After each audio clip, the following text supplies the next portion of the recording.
Shalom. Shalom. Selamat hari Minggu, selamat datang dalam ibadah raya GBT Pracimantoro. Meskipun dengan kondisi yang kurang fit, tapi kita mau tetap semangat untuk memuji nama Tuhan, meninggikan nama Allah kita yang luar biasa. Kita mau datang kepada Tuhan. Terima kasih Tuhan Yesus untuk pagi hari ini, untuk malam yang indah ketika Tuhan sudah jagai kehidupan kami. Hari ini kami boleh beristirahat dengan nyenyak, dan pagi ini kami siap untuk memberikan yang terbaik bagi Tuhan. Biarlah setiap pujian, hormat dan kemuliaan hanya bagi Tuhan. Dan biarlah setiap pujian kami ini boleh menyenangkan hati-Mu Tuhan. Kami siap memberi yang terbaik bagi nama-Mu Yesus. Terima kasih Tuhan. Kami mengucap syukur Tuhan. Sebab Kau sungguh baik Yesus. Terima kasih Tuhan. Kami tinggikan Engkau. Haleluya. Haleluya. Kami memuji Engkau Tuhan. Glory bagimu.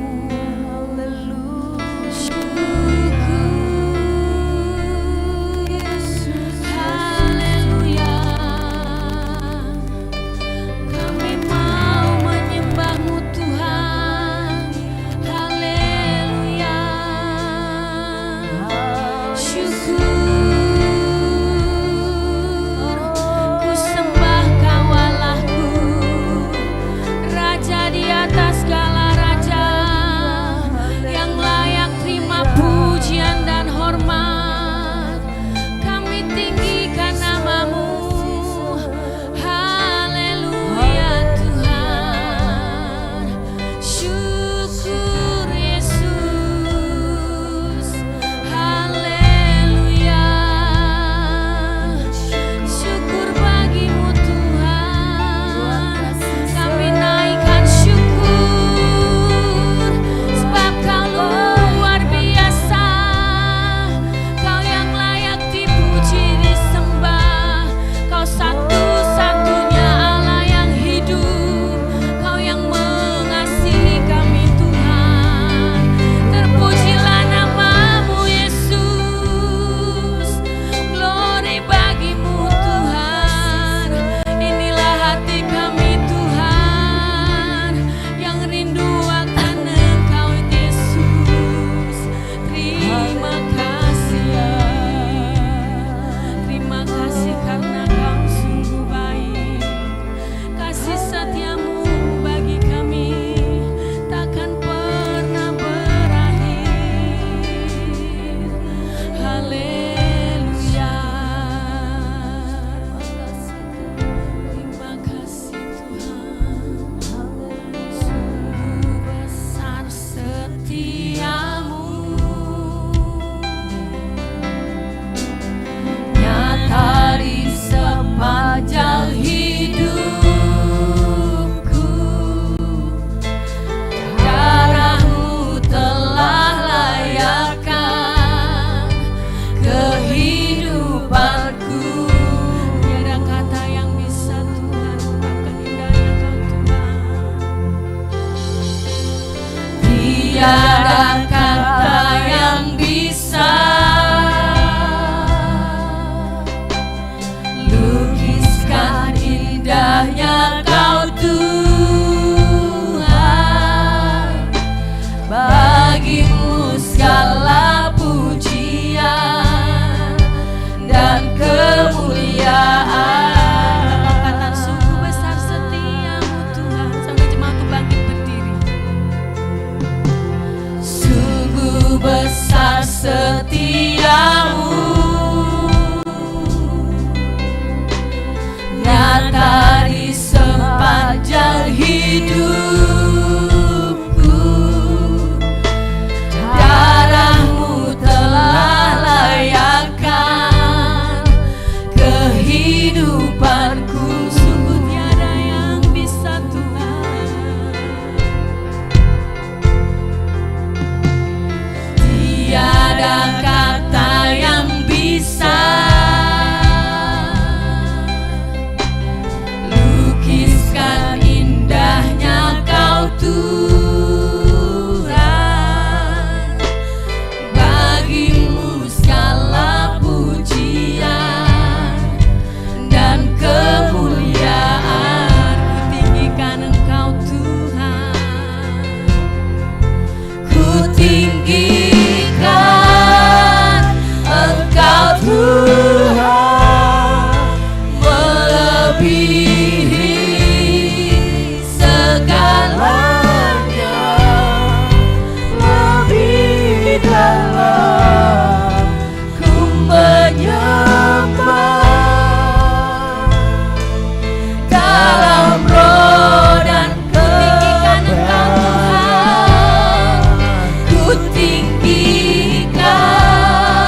setiamu nyata di sepanjang hidupku. Darahmu telah layakkan kehidupanku. Tiada kata yang bisa Tuhan, tiada kata yang bisa lukiskan indahnya Kau Tuhan. Bagimu segala pujian dan kemuliaan. ku tinggikan Engkau Tuhan.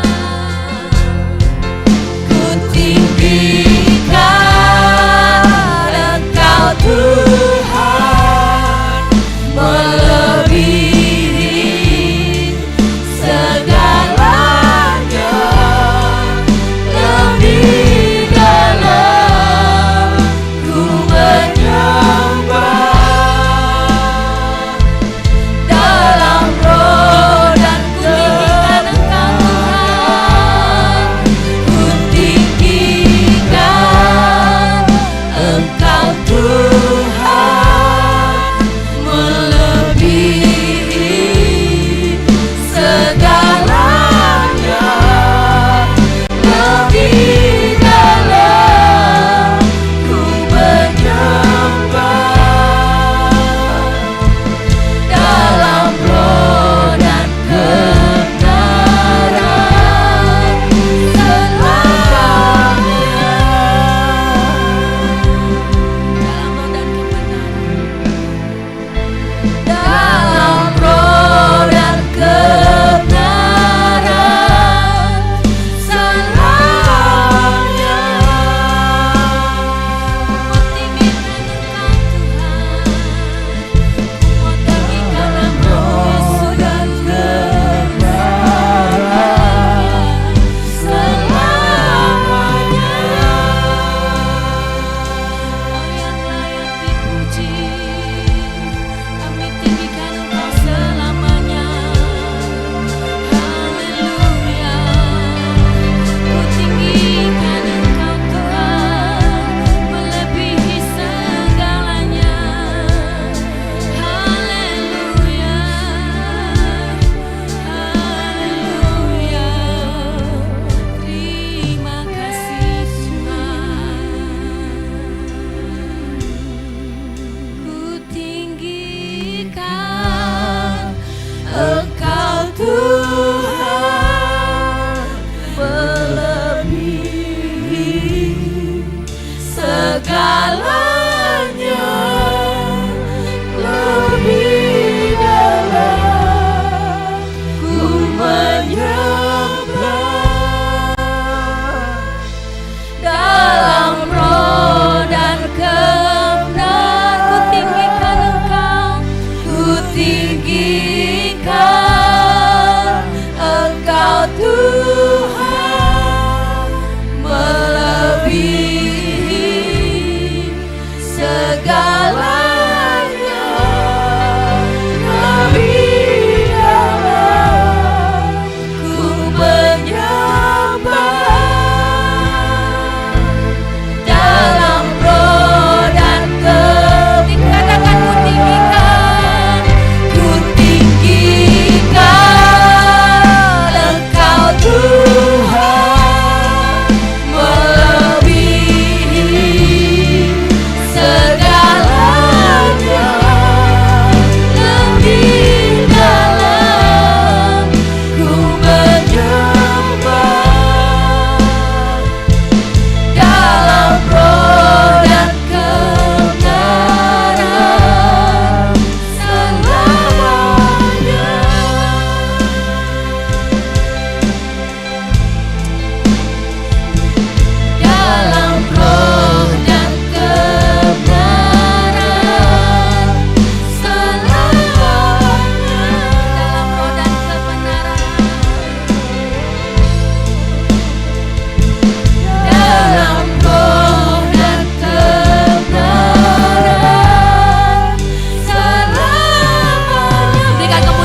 jiwa kami Tuhan.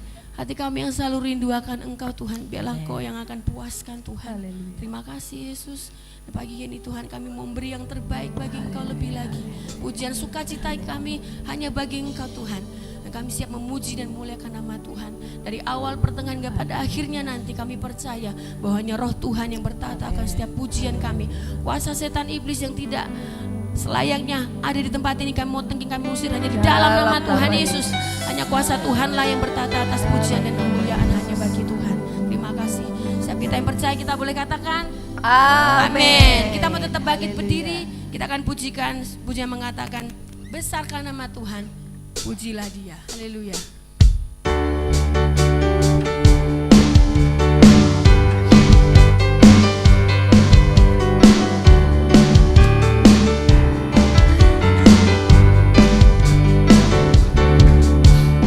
Besarkan nama Tuhan, pujilah Dia.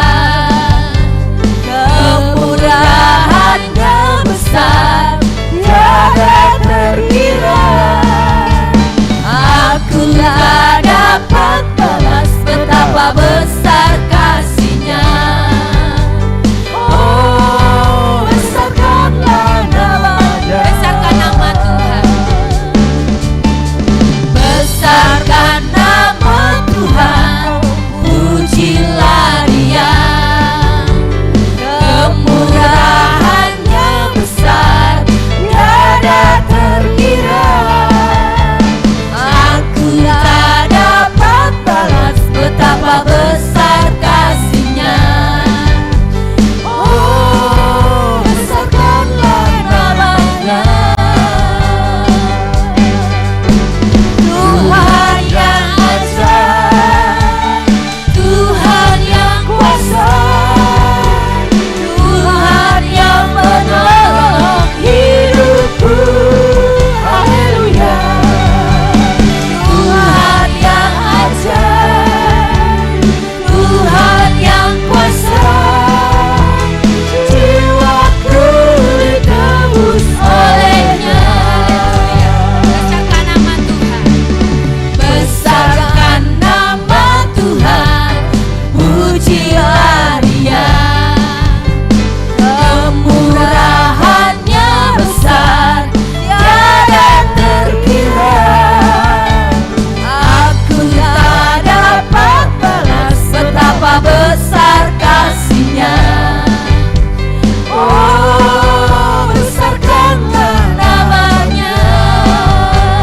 Tuhan yang ajaib, Tuhan yang ajaib, Tuhan yang kuasa, Tuhan yang menolong hidupku. Haleluya. Tuhan yang ajaib, Tuhan yang kuasa, jiwaku ditebus oleh-Nya. Jiwaku ditebus oleh-Nya. Jiwaku ditebus oleh-Nya. Setelah duduk kembali saudaraku, kita mau sambung lagi pujian mengatakan biarpun gunung-gunung beranjak, tapi kita mau tetap mengasihi Allah kita yang hidup, karena Dia sudah terlebih dahulu mengasihi kita. Haleluya.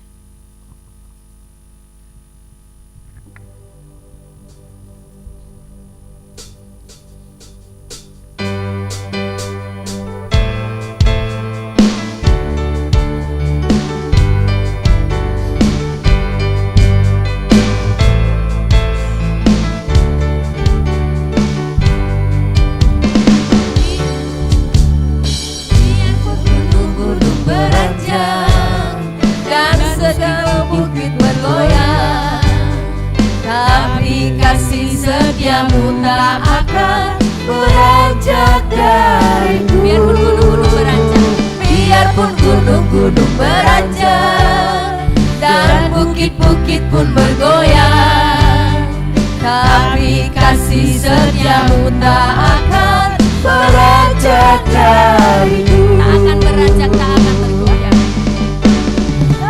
akan beranjak, tak akan bergoyang. Tak akan beranjak, tak akan bergoyang. Demikianlah firman Tuhan yang mengasihimu. Biarpun gunung-gunung beranjak dan bukit-bukit pun bergoyang, tapi kasih setiamu tak akan beranjak dariku. Biarpun gunung-gunung beranjak dan bukit-bukit pun bergoyang, tapi kasih setiamu tak akan beranjak dariku. Tak akan beranjak, tak akan bergoyang. Tak akan beranjak, tak akan bergoyang. Demikianlah firman Tuhan yang mengasihi. Tak akan beranjak, tak akan bergoyang. Tak akan beranjak, tak akan bergoyang. Demikianlah firman Tuhan yang mengasihiku. Demikianlah firman Tuhan yang mengasihimu.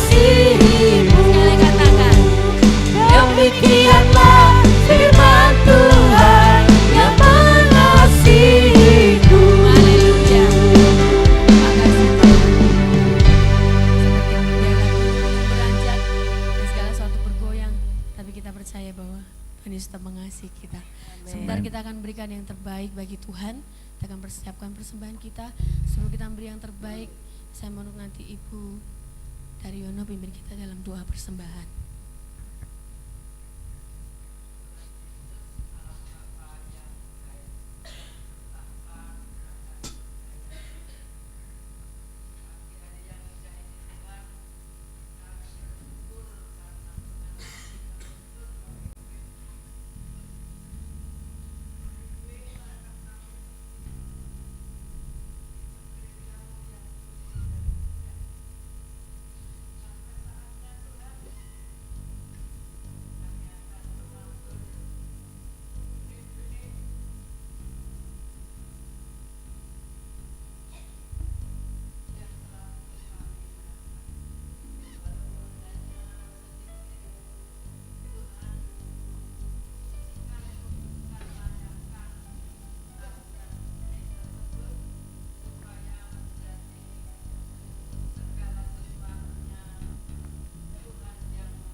Amin. Selamat menabur, Tuhan Yesus berkati kita.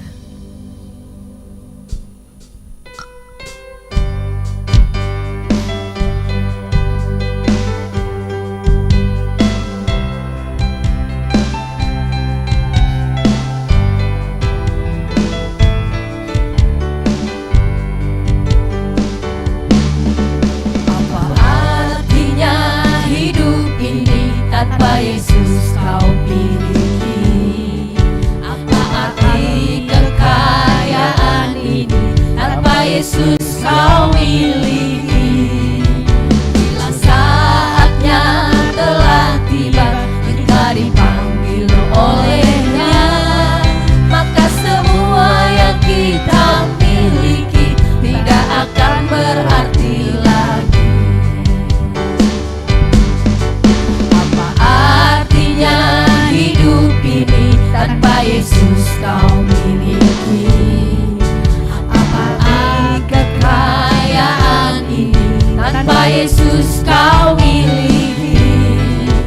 Bila saatnya telah tiba, kita dipanggil olehnya, maka semua yang kita miliki tidak akan berarti lagi.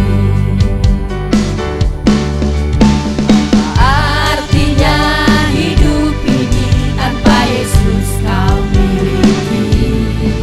Apa arti kekayaan ini tanpa Yesus kau miliki. Bila saatnya telah tiba, kita dipanggil olehnya, maka semua yang kita miliki tidak akan berarti lagi. Katakan sekali lagi, apa artinya hidup ini?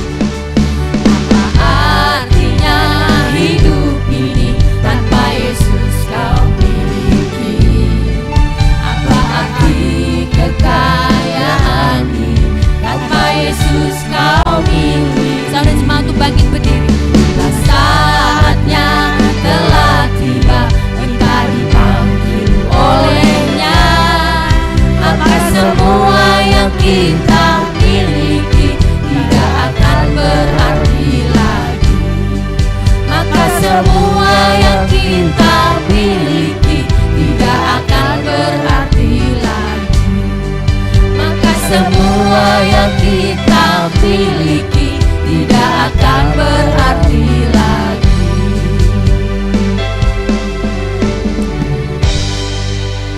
Terima kasih Tuhan Yesus. Siapkan hati kami Bapa, biarlah firman-Mu tertanam dan bertumbuh dalam hati kami. Kami mau seperti tanah yang gembur Tuhan, yang siap ditaburi oleh perkataan firman-Mu. Terima kasih Yesus.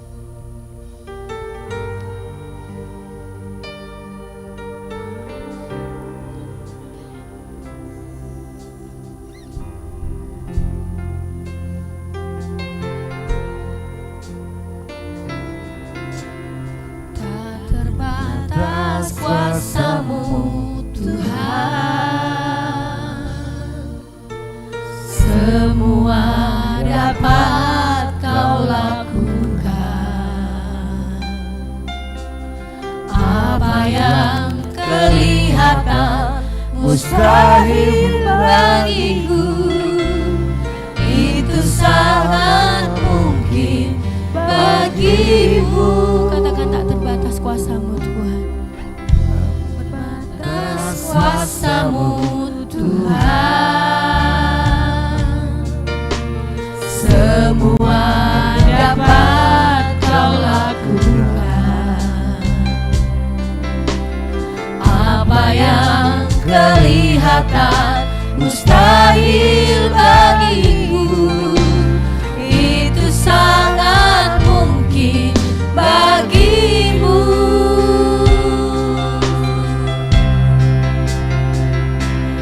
Di saat ku tak berdaya, kuasa-Mu yang sempurna. Ketika ku percaya, mujizat itu nyata. Bukan karena kekuatan, namun Roh-Mu ya Tuhan. Ketika ku berdoa, mujizat itu nyata.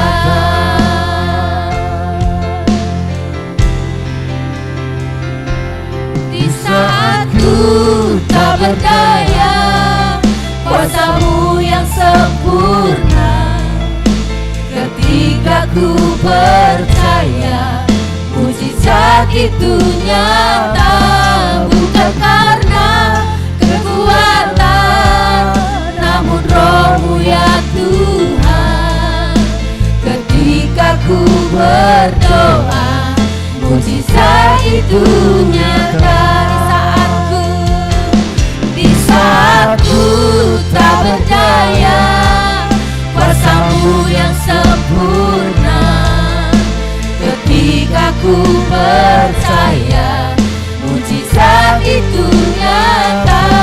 Bukan karena kekuatan, namun Roh-Mu ya Tuhan. Ketika ku berdoa, mujizat itu nyata. Ketika ku berdoa, ketika ku percaya, ketika Aku berdoa mukjizat itu nyata.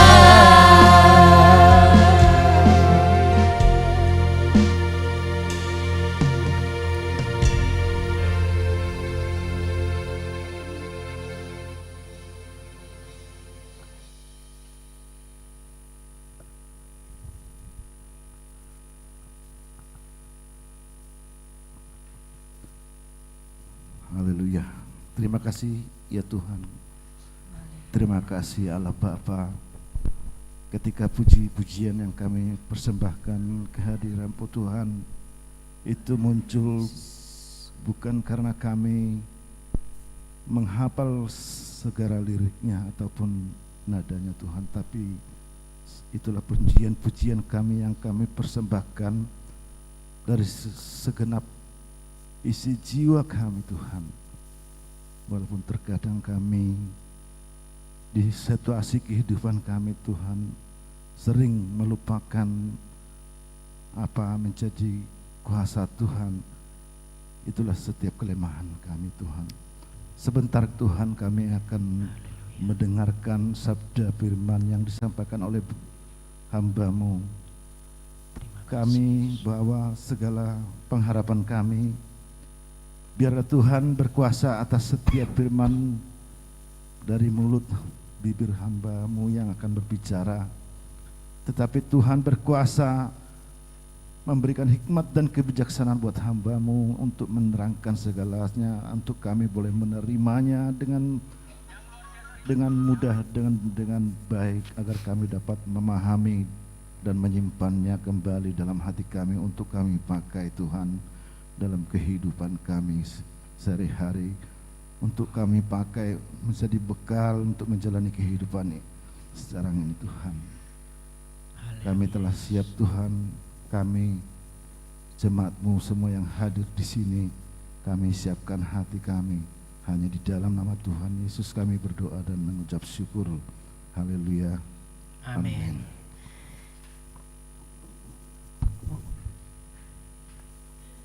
Salam Bapak Ibu. Ya, kita sudah menaikkan pujian syukur. Kita akan terima firman Tuhan pagi hari ini. Bapak Ibu saudaraku siap untuk menerima firman Tuhan? Ya, haleluya. Kasih salam kanan kiri. Kamu pasti diberkati dengan firman Tuhan. Haleluya. Ya, saya akan melanjutkan ya khotbah yang bulan lalu, Bapak Ibu ya. Semoga Bapak Ibu tidak lupa ya, kita belajar tentang etika. Ya, etika kerajaan surga. Ya, kita sudah belajar ya minggu lalu, bulan lalu ya, kita belajar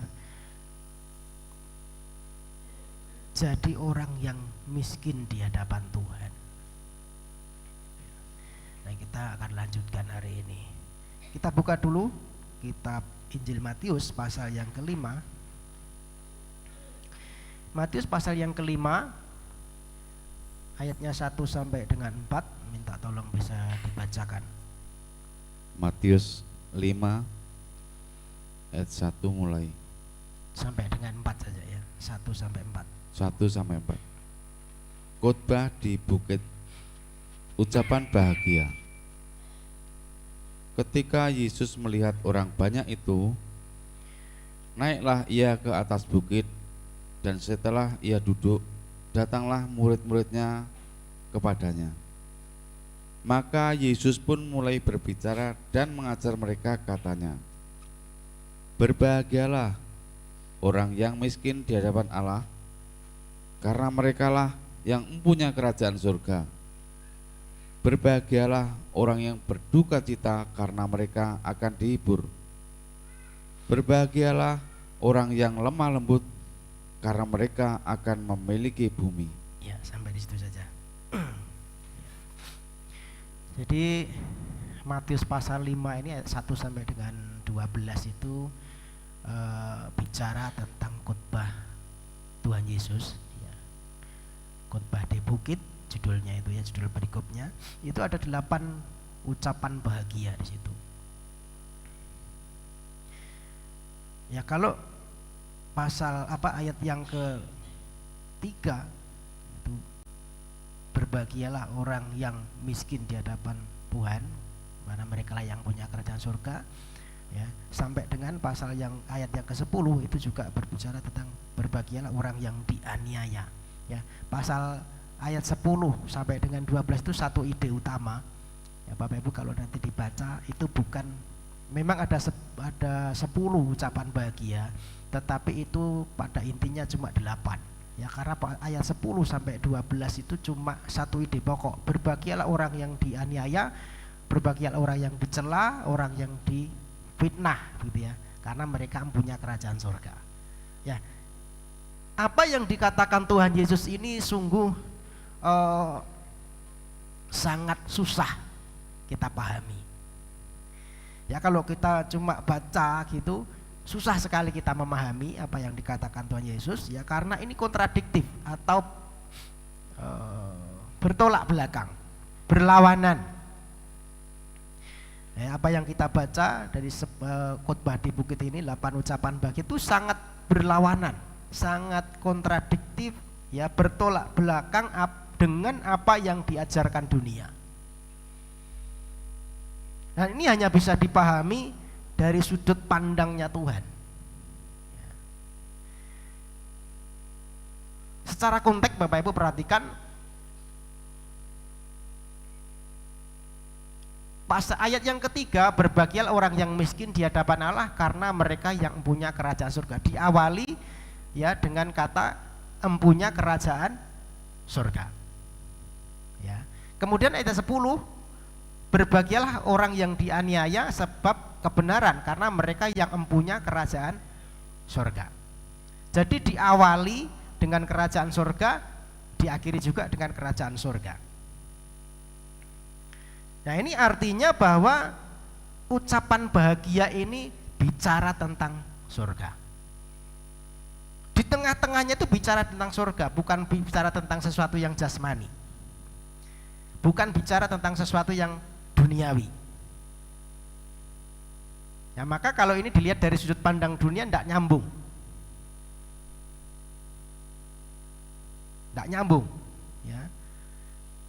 Ini harusnya yang menjadi gaya hidupnya anak-anak Tuhan yang nanti akan mewarisi surga. Amin. Ini harus jadi gaya hidupnya. Maka saya berkata ini etikanya surga. Sebuah gaya hidup yang harus melekat dalam hidup kita sebagai anak Tuhan.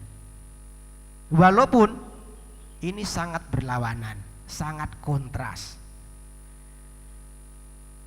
Coba kita bayangkan, berbahagialah orang yang miskin. Masa orang miskin bahagia kan gitu ya. Nah, ini yang ayat 10, berbahagialah orang yang dianiaya karena kebenaran. Dianiaya kok berbahagia. Ini bertolak belakang dengan pemikiran dunia. Ya, maka kita melihat ini harus dari sudut pandang surga. Kita tidak bisa dari sudut pandang dunia, ya. Diawali dengan surga, diakhiri dengan surga. Maka ini bicara tentang surga. Semua bicara tentang surga. Ya, kita lihat, kita ingat sebentar, ya, bulan lalu kita sudah bicara, kita sudah belajar tentang berbahagialah orang yang miskin di hadapan Allah karena mereka yang punya kerajaan surga. Ya, jadi ini bukan bicara miskin secara materi, ya, tetapi sikap hati yang bergantung sepenuhnya kepada Tuhan. Ya, kita sudah memahami itu ya. Jadi kalau kita berbahagialah orang yang miskin, maka bukan miskin materinya. Jadi orang Kristen tidak anti dengan kekayaan, bukan miskin materi di sini, tetapi miskin di sini bicara orang yang bergantung sepenuhnya kepada Tuhan, bergantung total kepada Tuhan. Ya, orang yang merasa tidak berdaya, ya, tidak punya apa-apa tanpa Tuhan. Amin. Gaya hidupnya dunia beda. Kalau dunia mengajarkan begini, aku punya, aku bisa, aku mampu, kan gitu ya. Maka motivator-motivator itu selalu berkata kamu bisa, kamu pasti bisa, kan gitu ya. Ya, saya tidak sedang menyerang motivator, tetapi ya hati-hati ya dengan perkataan aku bisa, aku punya, ya aku mampu. Ya, Ini pengajarannya dunia, karena kita punya kepandaian, karena kita punya kekayaan, kan, kita punya jabatan, kita punya kedudukan, maka kita tidak bergantung lagi kepada Tuhan. Tetapi Tuhan mengajarkan, ya, kita harus bergantung, gaya hidupnya orang Kristen, bergantung sepenuhnya kepada Tuhan. Aku tidak bisa apa-apa, aku tidak punya tanpa Tuhan. Amin. Maka firman Tuhan berkata, di luar aku kamu itu tidak bisa berbuat apa-apa. Injil Yohanes pasal 16, ya, pasal 15, ya, tentang pokok anggur yang benar. Di luar aku kamu tidak bisa berbuat apa-apa, karena kita memang harus bergantung sama Tuhan. Di luar Tuhan tidak bisa. Nah, ini orang yang miskin di hadapan Tuhan. Sikap hati yang bergantung sepenuhnya kepada Tuhan. Nah, hari ini Bapak Saudaraku, kita belajar tentang berbahagialah orang yang berduka cita, karena mereka akan dihibur. Kalau kita sekilas, ya, berbahagia orang yang berduka cita, apa bisa? Ya. Antara bahagia dan berduka cita itu sudah sangat bertolak belakang, betul? Kalau kita bicara bahagia dan bicara duka cita itu sudah beda. Tetapi ini berbahagialah orang yang berduka cita. Nah, maka kita tidak bisa paham kalau kita melihat dari sudut pandangnya dunia.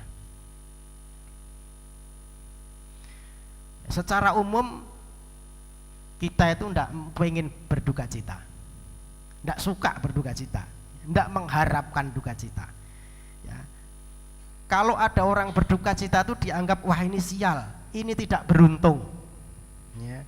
Ini orang patut dikasihani, ini orang yang patut ditolong, kan gitu ya, kalau bicara duka cita.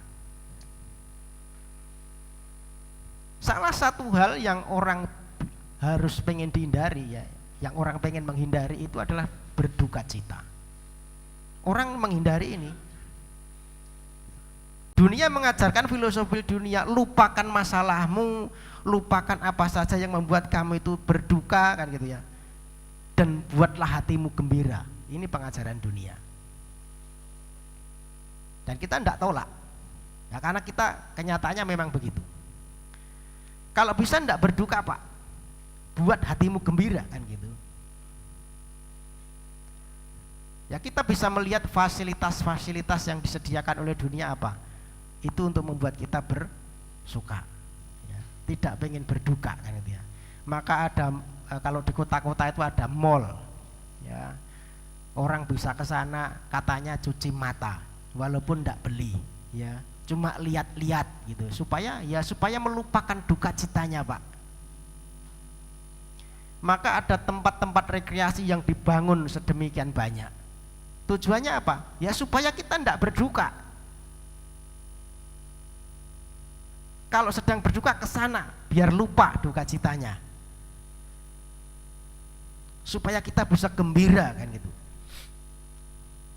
Ya.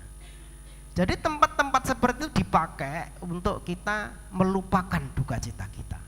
Nah, ini berarti menunjukkan bahwa sebenarnya dunia itu tidak mau berduka. Kita itu tidak mau berduka. Maunya kalau bisa ya gembira terus. Maunya kalau bisa ya senang terus. Bahkan di rumah duka pun, ya kalau bisa jangan ada suasana duka, kan gitu ya.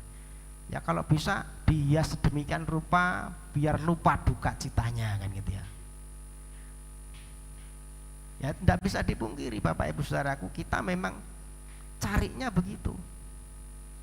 Dunia mengajarkan kejar kesenangan, jangan mau berduka. Sementara Tuhan Yesus berkata apa? Berbahagialah orang yang berduka cita.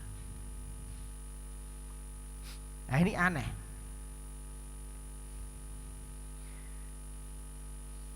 Yang namanya duka cita pasti suasana yang meratap, ya, pasti suasana yang penuh kesedihan, betul?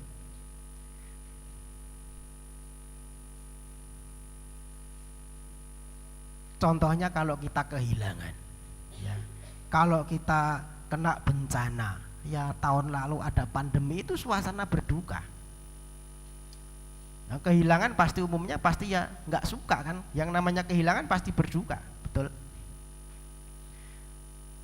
Kehilangan orang yang dikasihi, kehilangan dompet, kehilangan apa, pasti suasananya duka. Gitu ya.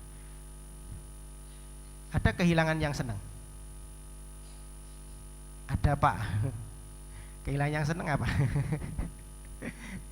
Kalau kita pas di angkot atau apa ya kemudian bau tidak enak gitu ya, itu orang kehilangan senang, tapi kita yang nemu susah kan itu.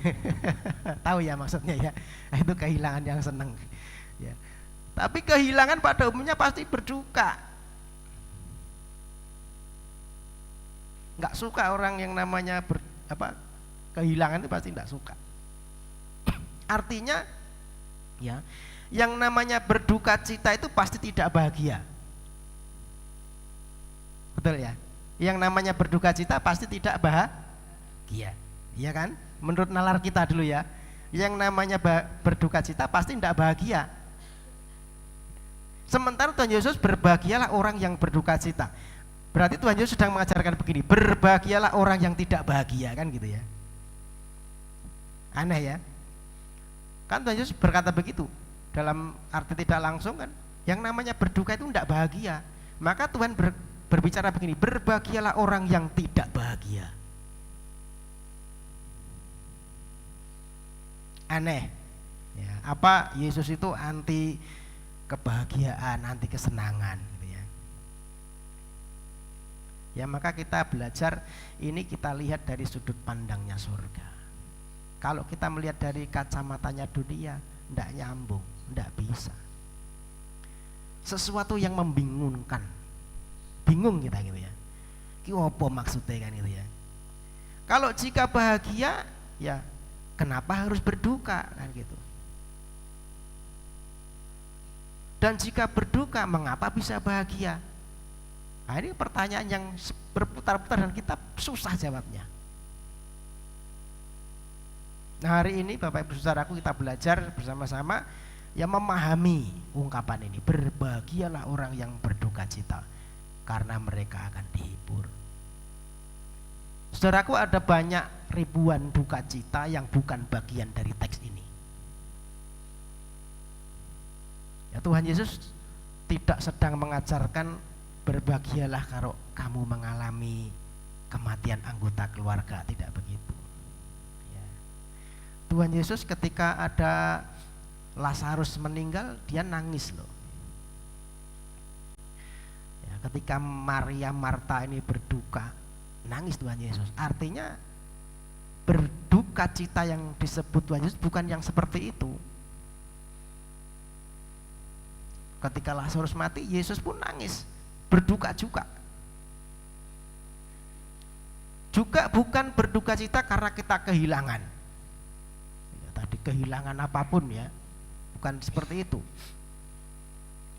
Bukan berduka karena kita gagal meraih sesuatu. Bukan duka cita karena kita mungkin yang muda-muda diputusin pacarnya, bukan. Bukan juga duka cita karena kita dikhianati.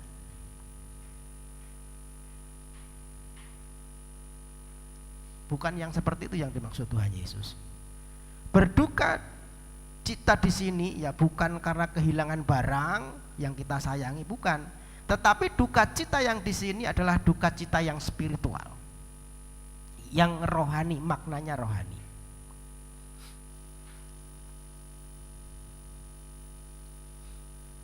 Duka cita yang seperti apa? Nah, kita belajar ya, yang pertama, berduka cita karena kita ini orang yang terbatas. Amin.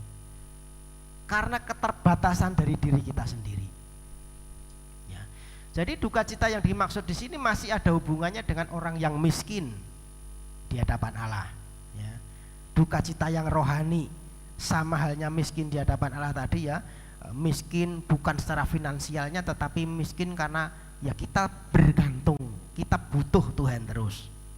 Butuh sepenuhnya. Nah, duka cita yang timbul oleh karena kita sadar ya, karena kita miskin, terbatas, tidak mampu berbuat apa-apa, ini loh yang dimaksud. Kita ini orang yang terbatas, berduka cita karena menyadari kita ini orang yang patut dikasihani. menyadari bahwa kita ini orang-orang yang lemah.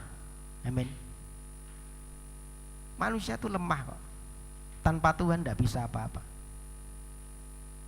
Tidak mampu hidup menyenangkan Tuhan. Ya kalau kita mau jujur, susah kita tuh senangkan Tuhan itu.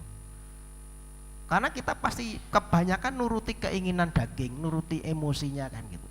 Dan kita tidak bisa menyenangkan Tuhan. Kita tidak mampu hidup kudus yang menyenangkan hati Tuhan. Nah, orang yang menyadari hidupnya itu terbatas, ya penuh kelemahan ini tadi, dan hidupnya bergantung kepada Tuhan, maka disebut berbahagia.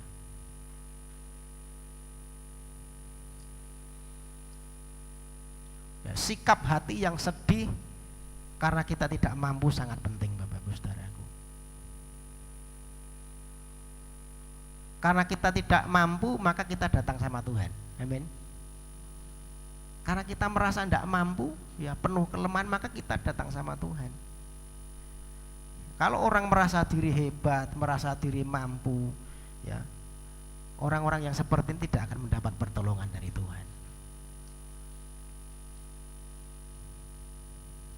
Orang yang mendapat pertolongan itu adalah orang yang merasa dirinya itu tidak mampu. Yang merasa dirinya itu penuh dengan kelemahan. Ya, maka kuncinya untuk mendapat pertolongan Allah adalah menyadari ketidakmampuan kita. Menyadari bahwa kita ini orang yang lemah. Orang yang butuh Tuhan. Amin. Yeremia pasal 17 ayat 7 berfirman berkata, diberkatilah, ya atau blessed, diberkatilah atau berbahagialah orang yang mengandalkan Tuhan, yang menaruh harapannya kepada Tuhan. Jadi orang yang merasa diri tidak mampu, orang yang penuh dengan kelemahan tanpa Tuhan, dia akan datang kepada Tuhan. Dan ini kuncinya untuk kita mendapat pertolongan Tuhan. Mengandalkan Tuhan dan menaruh harapan kepada Tuhan.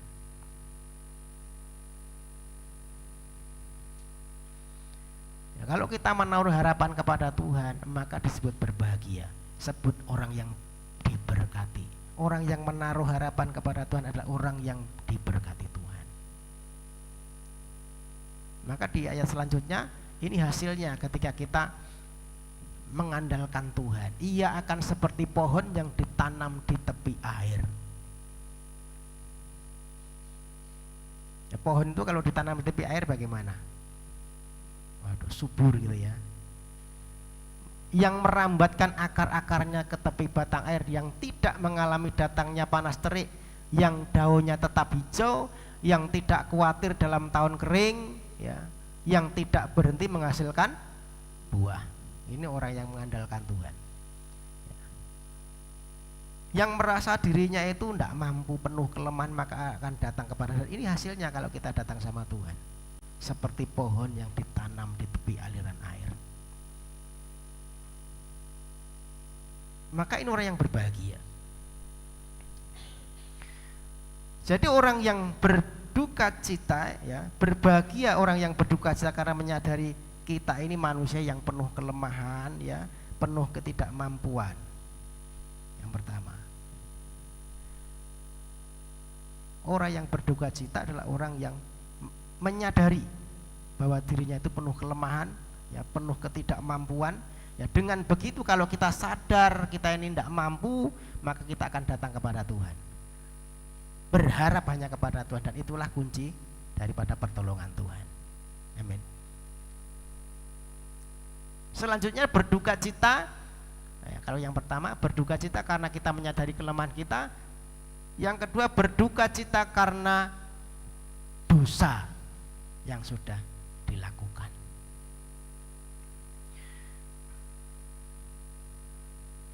Bapak Saudaraku,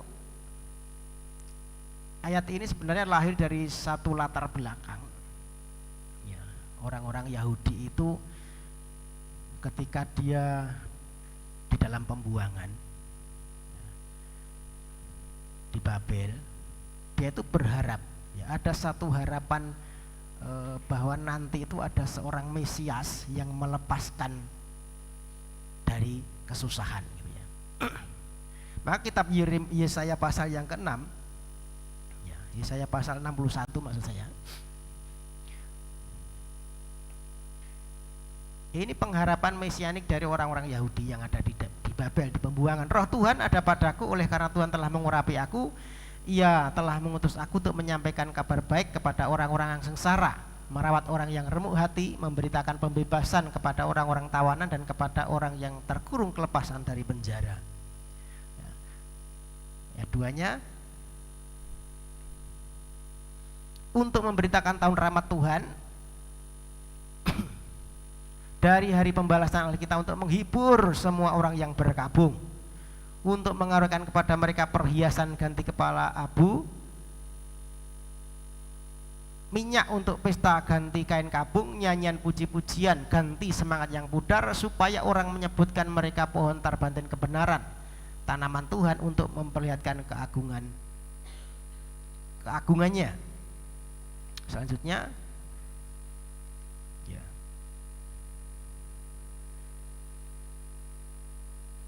Jadi ini adalah satu pengharapan dari orang-orang Yahudi yang tinggal di pembuangan. Ya, mereka menyadari bahwa mereka itu dibuang karena dosa. Mereka itu dibuang karena mereka tidak taat, karena mereka itu tidak nurut sama Tuhan.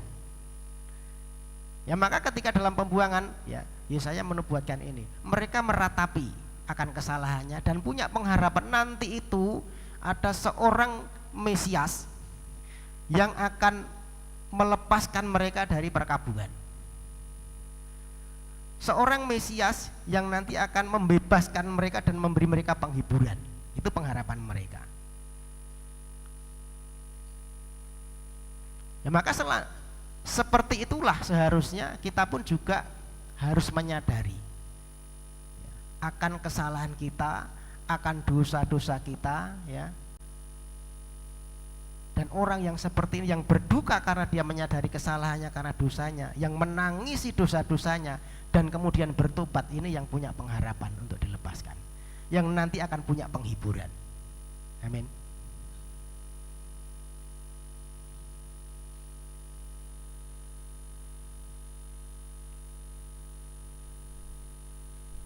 Ada duka cita yang menurut kehendak Allah. Rasul Paulus memberikan satu contoh, ya, ketika suatu saat dia menegur jemaat Korintus, ya, karena jemaat Korintus ini tidak sesuai dengan firman Tuhan, dia tidak sesuai dengan apa maunya Tuhan, dia keluar, ya, dari aturan-aturannya Tuhan. Maka Paulus ini menegur dalam 2 Korintus pasal 7 ya ayat 8, ya, aku telah menyediakan, Paulus ini memberikan teguran, aku telah menyedihkan hatimu dengan suratku itu, namun aku tidak menyesal. Walaupun Paulus sebenarnya sedih, tapi tidak nyesel gitu ya. Memang aku menyesalkannya karena aku lihat bahwa surat itu menyedihkan hatimu, kendati pun untuk seketika saja lamanya. Ya, ternyata teguran Paulus kepada orang-orang Korintus membuat dia sedih. Namun aku sekarang bersuka cita, bukan karena kamu telah berduka, melainkan karena duka citamu itu membuat kamu bertobat. Sebab duka citamu itu adalah menurut kehendak Allah, sehingga kamu sedikit pun tidak dirugikan oleh karena kami. Lanjutnya, sebab duka cita menurut kehendak Allah menghasilkan pertobatan yang membawa keselamatan dan yang tidak akan disesalkan, tetapi duka cita yang dari dunia ini menghasilkan kematian. Ya, jadi di ayat 8 Paulus ini memberikan surat menegur orang-orang Korintus, ya, dan orang Korintus merasa sakit hatinya, tetapi Paulus tidak nyesel. Ayat 9-nya, ya, walaupun berduka cita, Paulus justru bersuka cita. Justru bersuka cita kalau orang-orang Korintus itu berduka gitu ya. Tapi sukacitanya bukan karena dukanya tadi, ya, tetapi karena duka citanya itu ternyata melahirkan pertobatan gitu ya. Ayat 10-nya, duka cita menurut kehendak Allah itu menghasilkan keselamatan. Susah memahami ya. Saya beri contoh ya, karena ini memang susah dipahami. Suatu saat saya punya adik saya yang paling kecil, ya, dulu sebelum menikah dia berpacaran dengan orang luar gitu ya, yang di luar.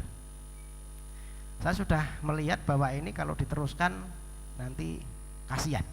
Ya, kemudian saya panggil dua-duanya, dia dan pacarnya gitu ya. Dia dan pacarnya saya panggil, saya kasih masukan. Kamu benar-benar mau menikah nanti? Iya, kamu juga iya. Kalian ini berbeda, ya, secara keyakinan berbeda. Mau enggak kalau kamu ikut ke sini? Gitu. Enggak mau. Yang ini kamu ikut ke sini? Enggak mau. Kalau enggak mau berarti gimana? Kamu mau begini terus lamanya gitu ya. Karena tujuan kamu nanti kan menikah, pacaran itu. Hari ini tentukan pilihanmu, kamu mau terus atau mau berhenti. Yang laki saya tantang begitu. Kalau kamu tidak bisa, ya kamu harus membuat pilihan, terus apa berhenti. Kemudian lakinya dia bilang, ya sudah, saya berhenti mas, sampai di sini. Nangis, dua-duanya nangis gitu ya, nangis. Oke ya, saya bukan karena saya kejam, bukan karena saya suka kamu berduka, tetapi karena aku mengasihi kalian. Gitu. Akhirnya ya sudah, mereka selesai. Sedih, oh adik saya nangis, yang ini yang laki-lakinya juga menangis gitu ya. Kemudian setelah pulang, nah ini loh contohnya begini. Jadi ketika saya memberikan satu teguran, ya, bukan karena saya senang dia berduka, tetapi saya lihat ketika dia berduka hari itu ternyata itu membawa sesuatu yang baik di masa yang akan datang, begitu loh.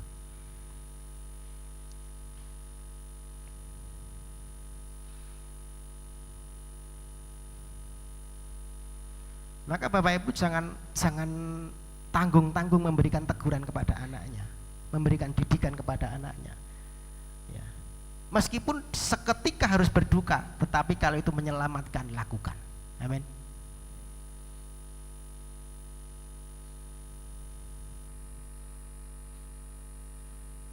Duka cita yang menghasilkan pertobatan itu menyelamatkan. Ini yang harus kita pegang Bapak Ibu. Nah masalahnya kan kadang-kadang kita kalau melakukan kesalahan ditegur itu respon kita kan macam-macam. Ya ada orang yang berusaha mengklarifikasi. Wah enggak gitu, saya enggak ngomong begitu, saya enggak melakukan begitu. Diklarifikasi supaya kelihatan seolah-olah tidak bersalah kan gitu ya. Diklarifikasi, itu orang ngono gitu, enggak begitu. Yang pertama tipenya begitu. Yang kedua ya, orang yang bersalah biasanya membela diri juga. Membela diri untuk membenarkan dirinya. Sering ya kita jumpai begitu ya. Sudah salah, membela diri. Contoh ya, saya tuh punya karyawan, punya pegawai. Kalau terlambat ditegur ya pasti alasannya ono. Kehabisan bensin pak. Lo kok kehabisan bensin kok ndak telepon, ndak WA? Pulsanya habis pak, paketannya habis gitu ya. Iya kan? Biasanya begitu. Sudah salah membela diri, membenarkan dirinya gitu ya. Menutupi kesalahannya. Ada lagi orang yang ditegur bukan cuma membela diri, ditegur malah marah, menyalahkan yang negur. Ada? Banyak. Ya, di sini tidak ada. Nanti di luar banyak. Ya. Ditegur malah marah, menyalahkan yang negur kan gitu. Suatu saat saya itu di depan kecamatan itu ya, saya itu mau ngurus, tidak tahu apa ya, surat pindah atau apa tidak ngerti. Saya dari utara itu sudah rating mau belok ke kecamatan. Dari kantor polisi itu sudah saya rating. Saya rating mau ke belok ke kecamatan. Wah, di belakang saya itu ngebel terus. Padahal saya dari belakang sudah rating. Belakang saya itu din gitu. Waduh, ini orang enggak tahu biang. Nah, setelah itu ya saya ngalah lah. Saya berhenti. Dia rupanya juga berhenti. Saya tegur, maunya gimana pak? Saya sudah rating dari sana. Apa? Enggak terima gitu ya. Ya ini loh ya, orang begitu loh. Sudah salah ditegur nyalahkan yang negur gitu ya.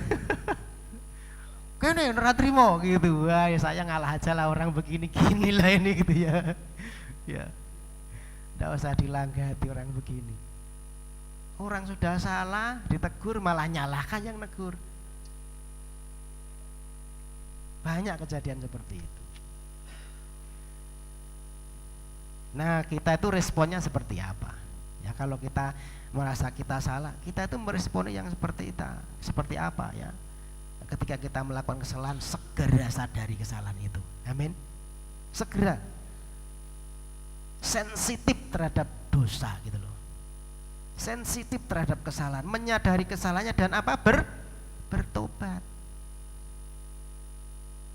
Atau yang sama seperti tadi, membela diri, justru menyalahkan orang lain, atau klarifikasi ya, atau yang seperti itu.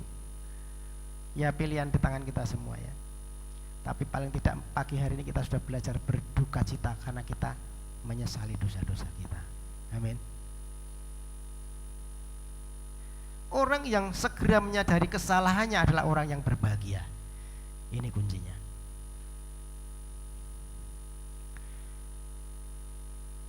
Ada perumpamaan si bungsu dan si sulung ya, anak yang hilang.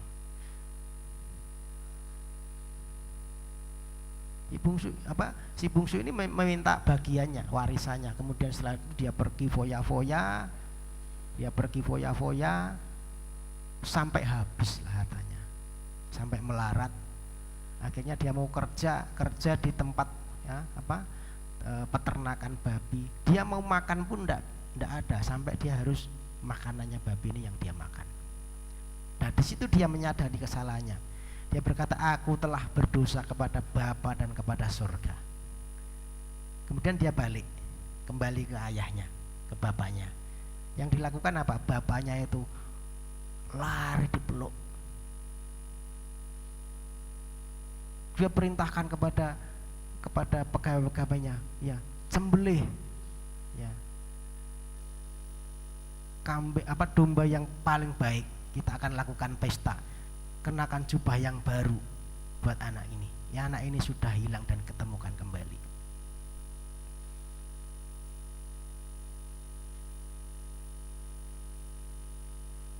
Jadi orang yang berduka cita karena menyadari kesalahannya, karena dosa-dosanya, dia akan mendapat penghiburan.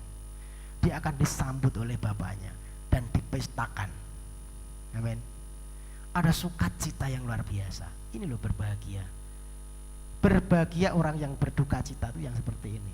Berduka cita karena sadar akan dosa-dosanya, akan kesalahannya.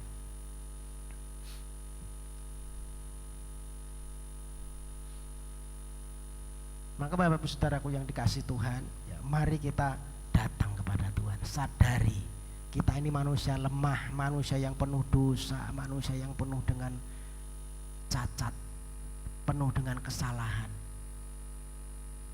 Jadilah orang-orang yang cepat sensitif terhadap kesalahan, terhadap dosa. Ya. Mazmur pasal 51 ayat yang ke-17.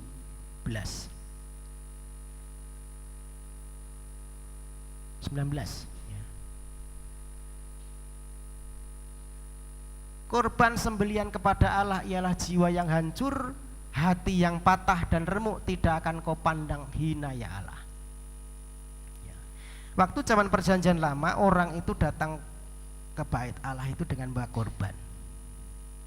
korban kambing domba dengan ternak gitu ya, supaya dosanya diampuni. Nah, sekarang Bapak Ibu kita datang ke gereja tidak perlu bawa kambing domba. Kita datang hari ini tidak perlu bawa kambing domba ya, tidak perlu korban binatang, tidak perlu. Yang kita bawa apa? Jiwa yang hancur.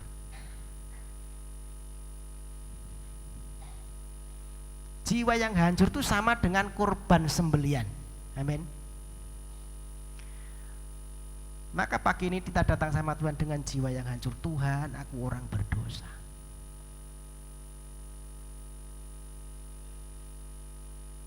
Menangisi dosa-dosanya dan berlutut mohon ampun kepada Tuhan. Ini yang Tuhan mau.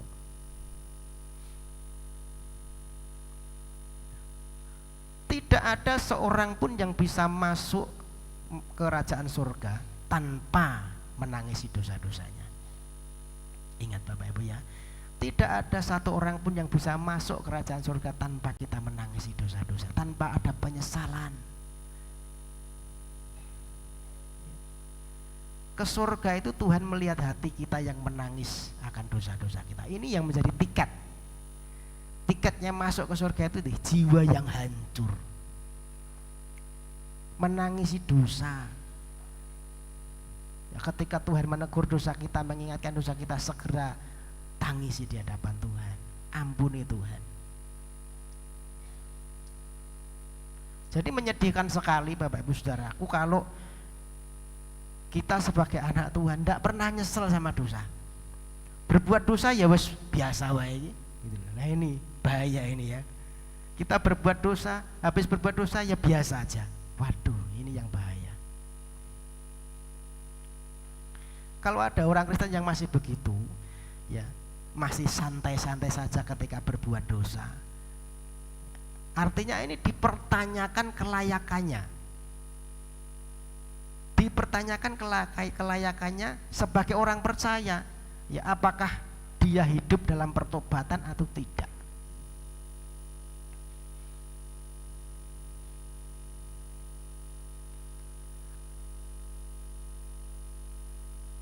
Masih ingat khotbah yang pertama ya, meresponi panggilan untuk bertobat. Langkah awalnya itu pasti itu. Kalau kita pengen mendapatkan satu kerajaan yang tidak tergoncangkan, maka langkah awalnya adalah meresponi panggilan untuk bertobat. Karena itu yang diajarkan Tuhan Yesus ya. Pertama kali Tuhan Yesus memulai pelayanan, pertama kali Yohanes Pembaptis memulai pelayanan, bertobatlah sebab kerajaan surga sudah dekat. Ini yang paling awal.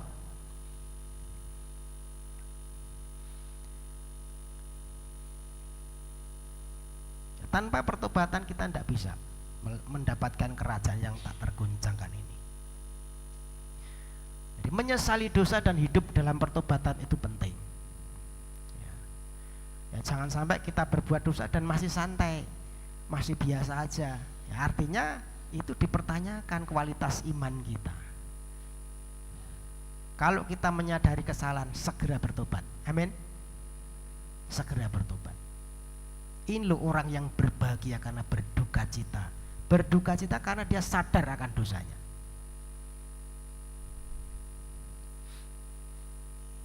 Lanjut agak cepat.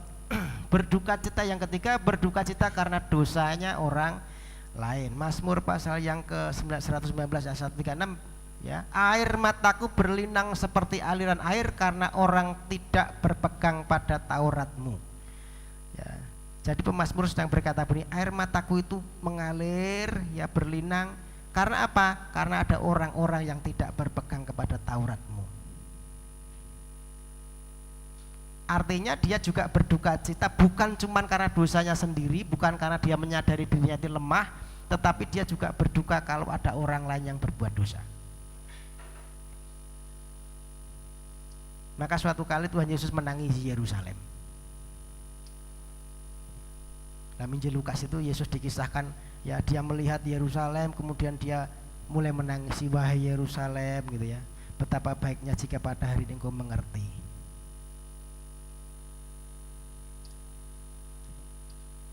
Ditangisi Yerusalem karena memang tidak sesuai harapan begitu. Berduka cita. Nah, kita seharusnya juga begitu, sama seperti Tuhan menangisi jiwa-jiwa, kita juga menangisi orang lain. Amin. Berduka cita, sedih kalau ada kebobrokan moral, ada orang yang apa istilahnya rusak moralnya di sekitar kita. Nah, Bapak Ibu Saudaraku, kita sebagai orang tua ya mestinya sedih ya ketika anak-anak kita melakukan sesuatu yang tidak baik. Tangisi dia.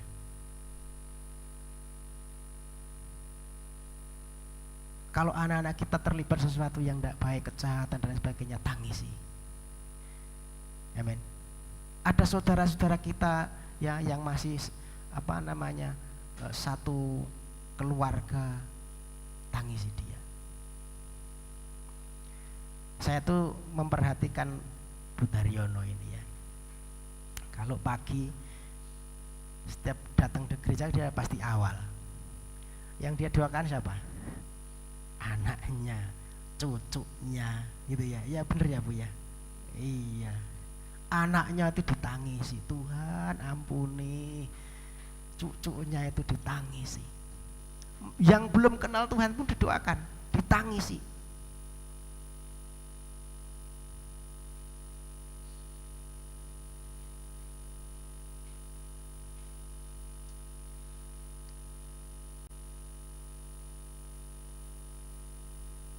Ya, maka mari kita menangis untuk orang-orang di sekitar kita. Amin. Untuk saudara-saudara kita, untuk anak-anak kita, ya, untuk sahabat-sahabat terdekat kita, tangisi mereka supaya mereka juga boleh bertobat. Amin. Ini berduka cita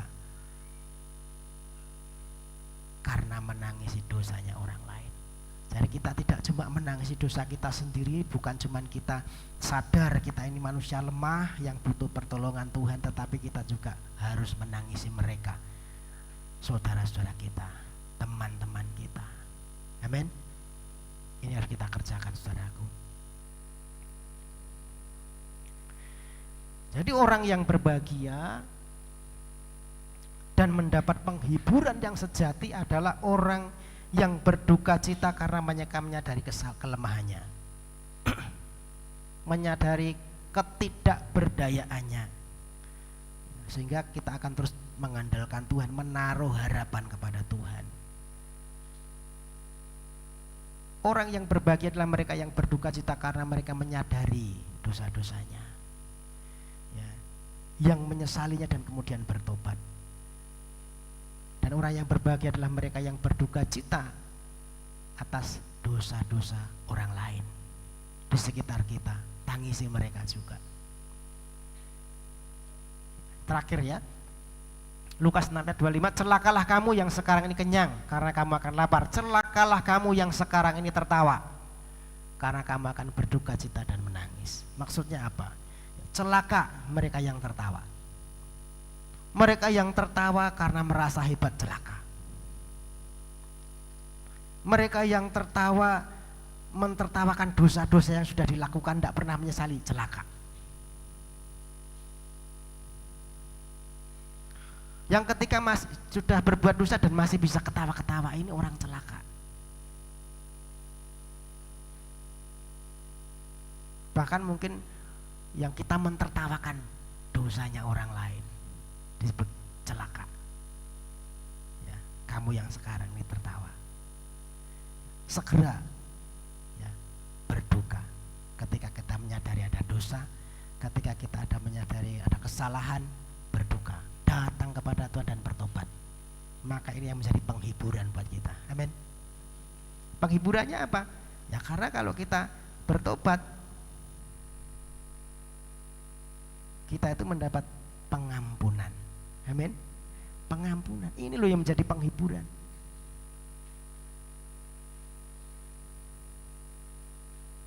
Mereka akan dihibur karena kita akan ada pengampunan, dan pengampunan yang bisa membawa kita kepada kerajaan yang tidak tergoncangkan itu.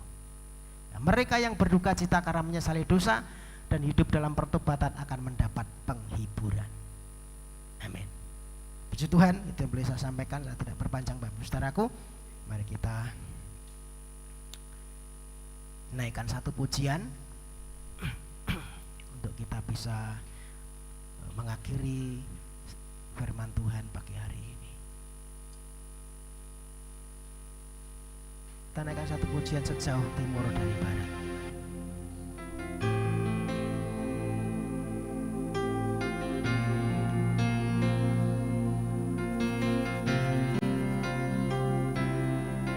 Sejauh timur dari barat, Engkau membuang dosaku. Tiada kau ingat lagi, tiada kau ingat lagi pelanggaran jauh ke dalam tubuhmu, jauh ke dalam tubir laut, kau melemparkan dosaku. Tiada kau perhitungkan, tiada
pulihkanku. Kita ulangi dari awal. Sejauh timur dari barat. Sejauh Timur, Bapak Ibu bangkit berdiri. dari barat, Engkau membuang dosaku. Tiada kau ingat lagi pelanggaranku. Jauh ke dalam. Jauh ke dalam tubir laut, Kau melemparkan dosaku. Tiada Kau perhitungkan kesalahanku. Betapa besar, Betapa besar kasih pengampunanmu Tuhan. pengampunanmu Tuhan. Tak kau pandang hina. Menandang hina hati yang hancur, Ku berterima kasih. ku berterima kasih kepadamu ya Tuhan. Pengampunan, Pengampunan yang Kau beri, pulihkanku. betapa besar, Betapa besar kasih pengampunanmu Tuhan. tak kau pandang hina. Kau pandang hina hati yang hancur, Ku berterima kasih. ku berterima kasih kepadamu ya Tuhan. Pengampunan yang Kau beri, pulihkanku. Pengampunan yang kau beri.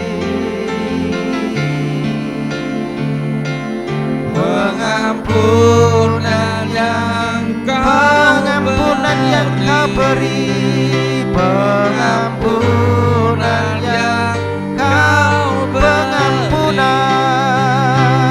pengampunan yang Kau beri, pulihkanku.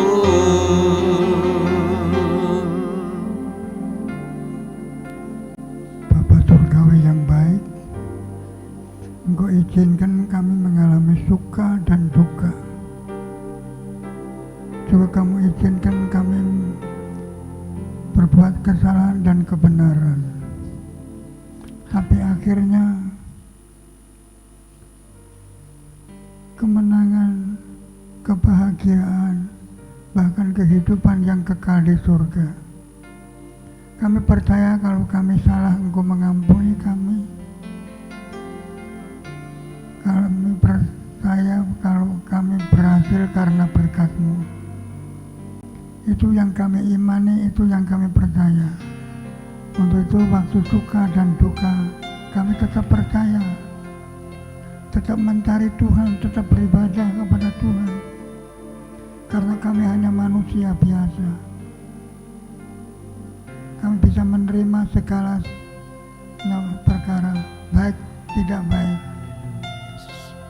Karena kami tahu akhirnya akan mengalami kebaikan, baik kebaikan di bumi maupun di surga.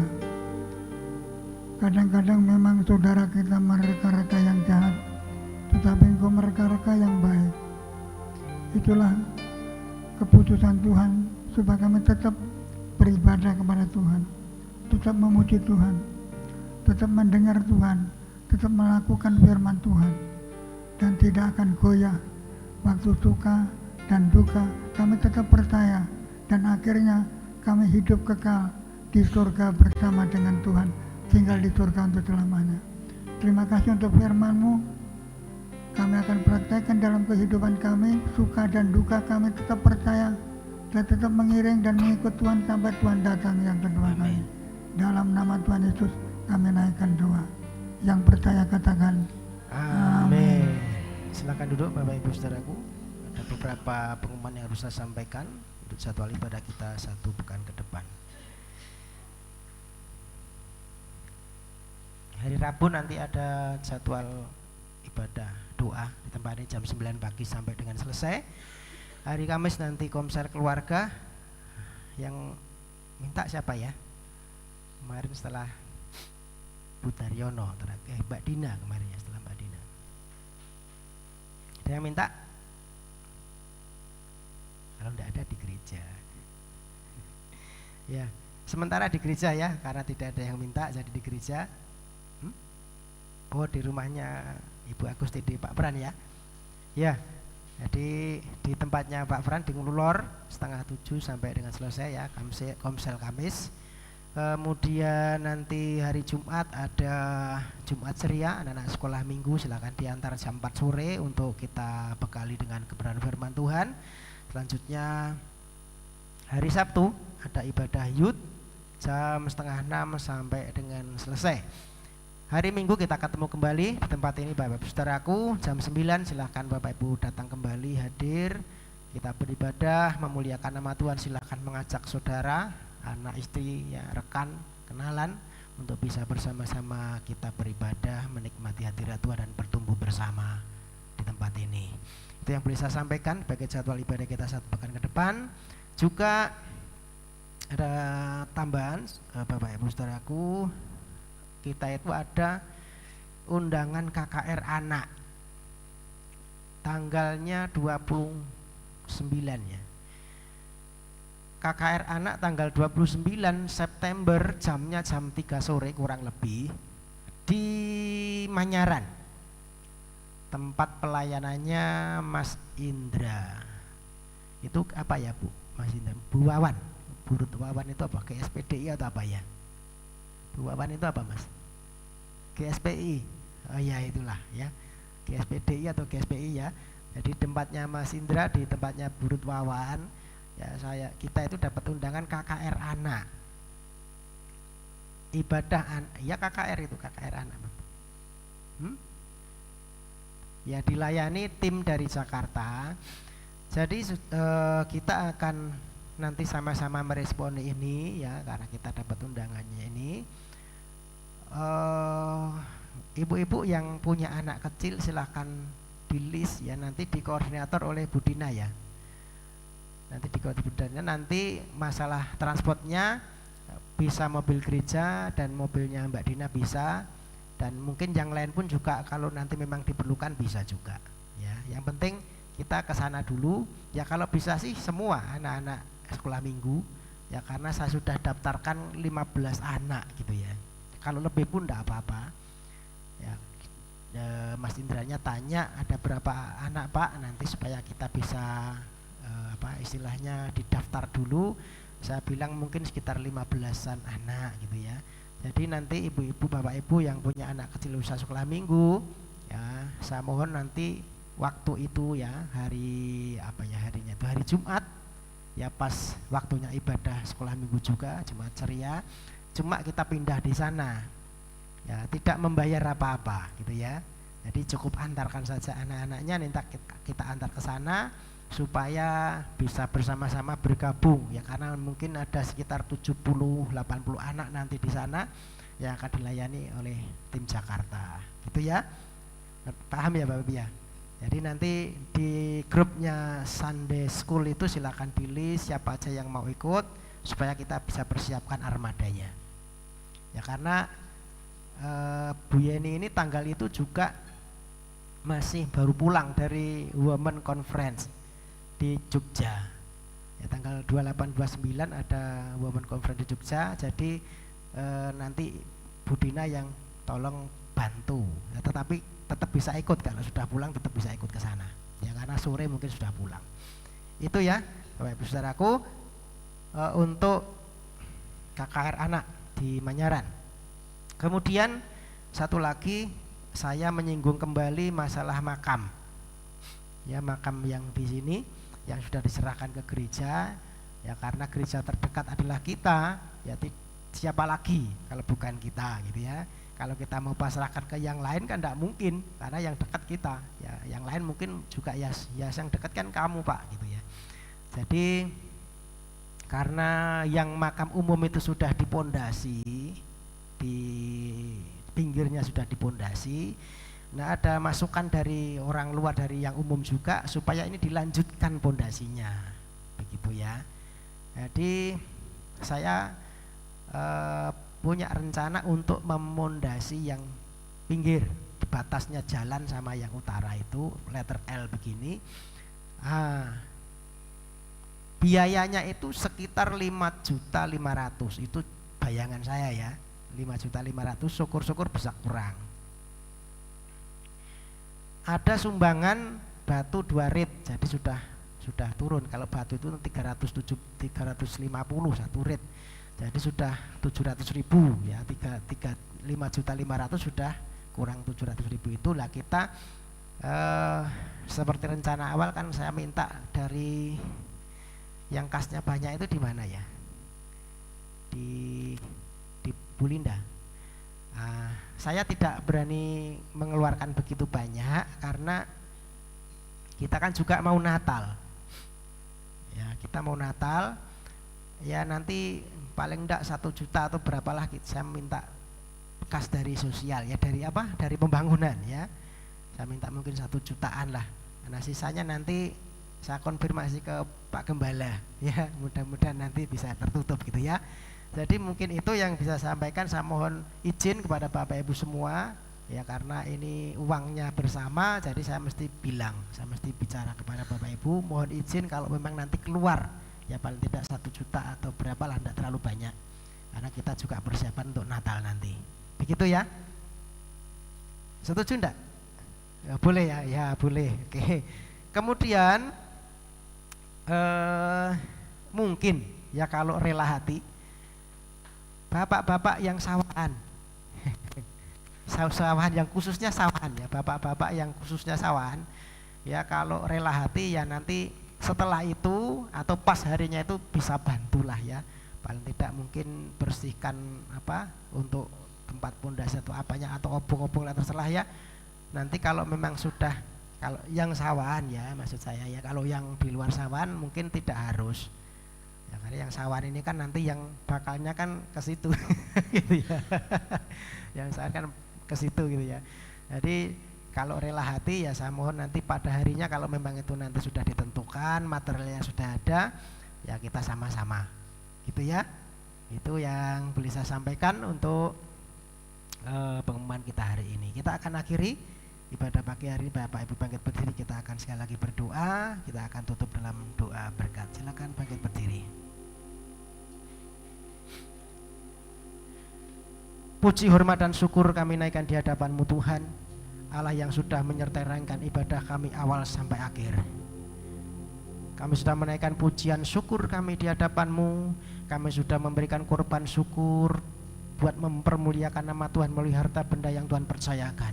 Bahkan kami ditaburi dengan benih firman-Mu, biar benih firman ini Engkau meteraikan di hati kami, dan bahkan Engkau memampukan kami untuk menjadi pelaku-pelaku firman-Mu. Hidup kami diubahkan menjadi orang-orang yang siap untuk meresponi firman Tuhan, orang-orang yang menyesali akan setiap kelemahan dan dosa-dosa kami, bertobat di hadapan Tuhan.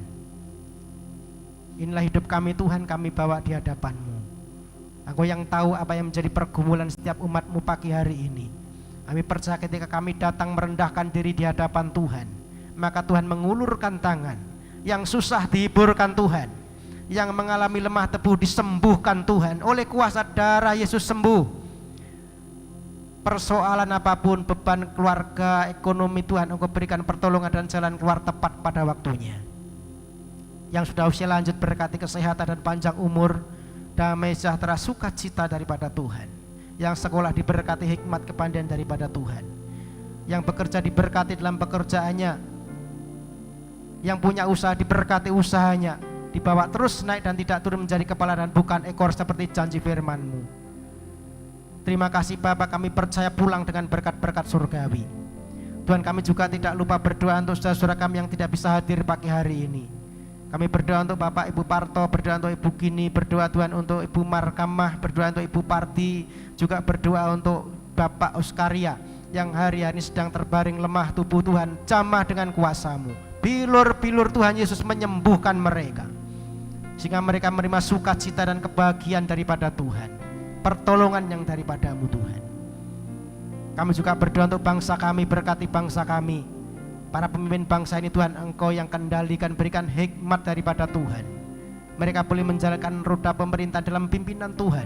Jauhkan dari mara bahaya, dari malapetaka, dari teroris, pemecah belah persatuan kesatuan. Berikan keamanan dan damai sejahtera buat bangsa kami Tuhan.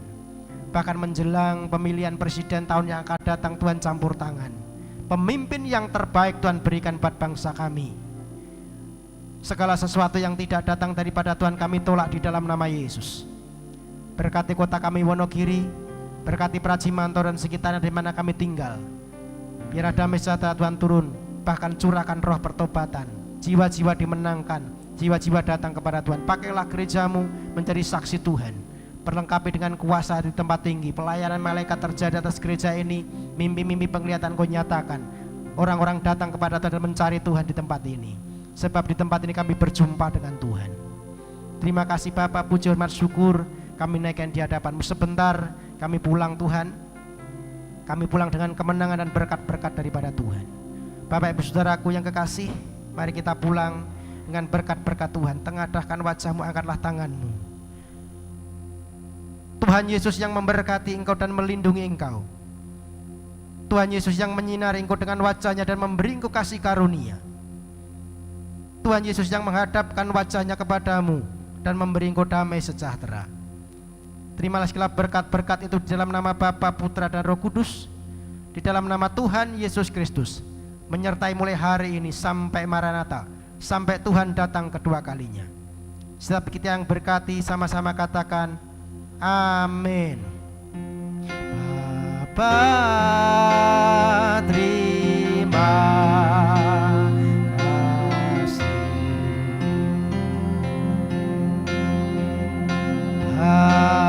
Bapa, terima kasih.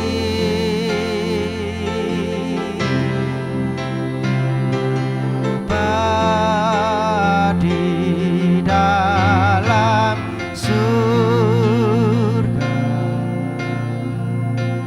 ku berterima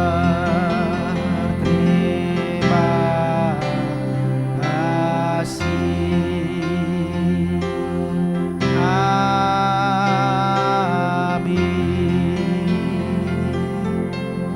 Selamat pulang, Tuhan Yesus memberkati.